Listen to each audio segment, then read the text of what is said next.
Segala tokoh, tempat, dan kejadian dalam kisah ini adalah fiktif. Apabila terdapat kesamaan dengan tokoh, tempat, atau kejadian yang ada, hal tersebut merupakan suatu kebetulan belaka dan tidak dimaksudkan untuk memiliki kaitan dengan pihak manapun. Kisah ini mengisahkan seorang mahasiswi yang berupaya memahami lebih dalam mengenai pasar modal dan investasi sebagai bagian dari tugas perkuliahan yang ia emban. Namanya adalah Lola. Dia hari ini sedang ingin bertemu dengan dua orang sahabatnya. Di sini mereka membahas terkait dengan tugas perkuliahan mereka, yaitu investasi dan pasar modal. Sayangnya, pada saat mereka ingin menghadiri pertemuan, salah satu dari mereka bertiga tidak dapat berhadir dikarenakan ada keperluan mendesak.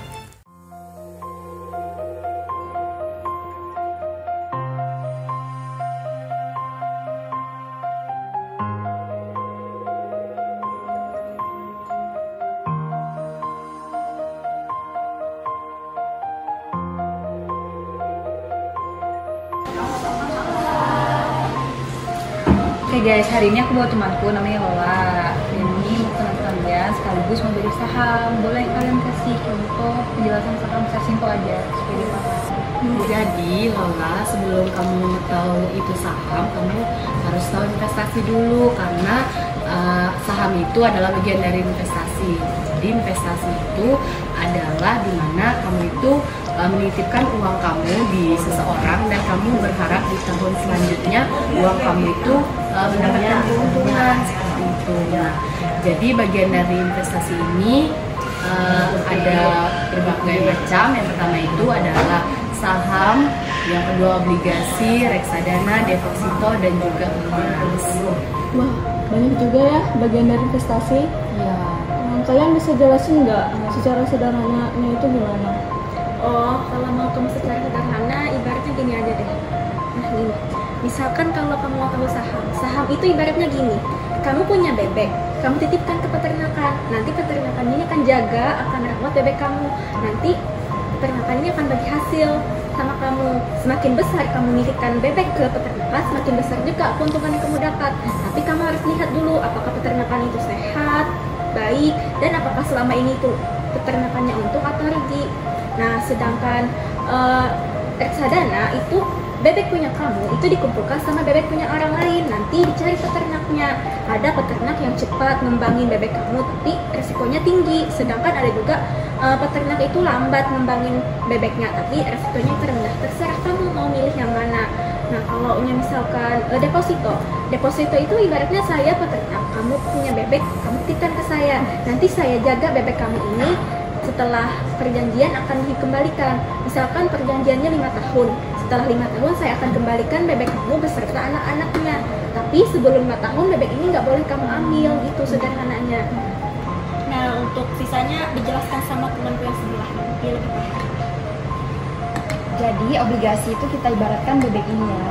Bebek ini adalah surat utang negara, di mana negara minjam bebek ke kamu dan mereka janji setiap tahunnya untuk mengembalikan bebek kamu beserta anak-anaknya. Namun pemerintah menggunakan bebek kamu ini untuk membangun negara. Selanjutnya yaitu ada emas. Kamu memberikan saya bebek dan saya memberikan kamu emas. Kenapa emas? Karena emas setiap tahunnya itu harganya akan naik. Sedangkan bebek itu harganya akan menurun. Oke, sudah mulai paham. Jadi di sini aku mau tahu, kan aku punya tugas tentang retur saham. Jadi bisa nggak kalian menjelaskan contoh sederhananya gimana? Bisa. Jadi retur saham itu adalah bentuk pengembalian dari investasi kamu tadi. Jadi bentuk pengembaliannya itu bukan melulu tentang keuntungan, tetapi juga bisa tentang kerugian. Di dalam retur saham itu ada dua bagian. Yang pertama itu capital gain dengan dividen. Kalau kamu mau tahu tentang capital gain dengan dividen, nanti dijelasin Asmi dengan B. Jadi gini, capital gain itu bisa kita sebut sebagai keuntungan kalau dalam investasi Jadi misalnya nih, suatu perusahaan itu pada tahun sebelumnya itu menjual satu lot saham itu seharga 1 juta, dan di tahun sekarang harga satu lot saham itu naik menjadi 1.500.000. Kalau misalnya kamu beli nih satu lot saham di tahun kemarin, di tahun sekarang kamu akan mendapatkan keuntungan sebesar 500.000. Nah, itulah yang namanya capital gain. Dan untuk dividennya mungkin bisa dijelaskan sama Ben.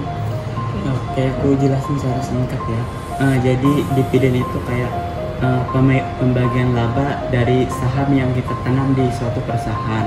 Nah, dengan kata lain, contoh dividen itu kayak pembagian saham yang kita tanam di perusahaan itu berupa saham ataupun uang tunai. Contohnya seperti itu sih. Terima kasih banyak ya atas penjelasannya, sangat bermanfaat. Jadi ini aku mau masuk kelas. Iya. Oh iya, silakan. Ben duluan ya. Iya, Oke, selamat ya. Semangat. Dan tanpa disadari, setelah mendengarkan penjelasan terkait investasi dan saham, Lola pun merasa tertarik untuk dapat melakukan investasi saham. Namun, tanpa dia sadari bahwa sebelum melakukan investasi, kita harus benar-benar mengerti dan memahami pasar investasi itu sendiri, agar kita tidak mendapatkan dampak buruknya seperti yang terjadi kepada Lola. Kayaknya aku mau invest di saham deh.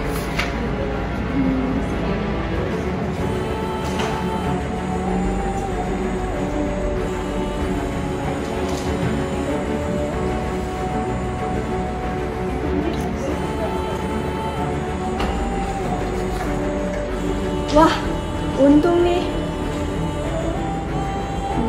Nanti aku coba lagi deh. Dengan modal yang besar, siapa tahu lebih untung.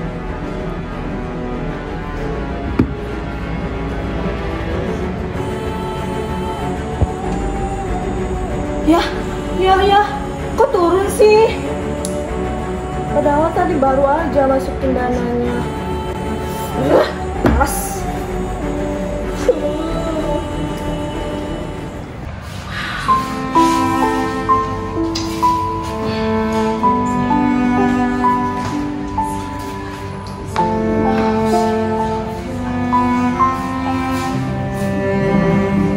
Kenapa sih dia? Kasihan deh. Iya.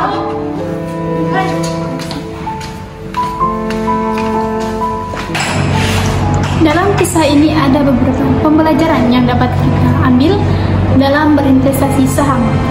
Investasi saham butuh pemahaman, analisis, dan keputusan rasional, bukan emosional. Pesan dalam kisah ini, investasi memang menarik dan bisa menghasilkan keuntungan. Tetapi, investasi harus dilakukan dengan pemikiran yang matang dan juga strategi yang kuat. Kita tidak boleh tergiur dengan keuntungan sesaat, tetapi kita juga harus melihat kondisi pasar dan perusahaan yang akan kita jadikan tempat untuk berinvestasi. Penting juga bagi kita untuk selalu belajar, menganalisis, dan juga mengambil keputusan yang tepat untuk memanajemen risikonya. Pesan dalam kisah ini, kita harus berhati-hati dalam berinvestasi.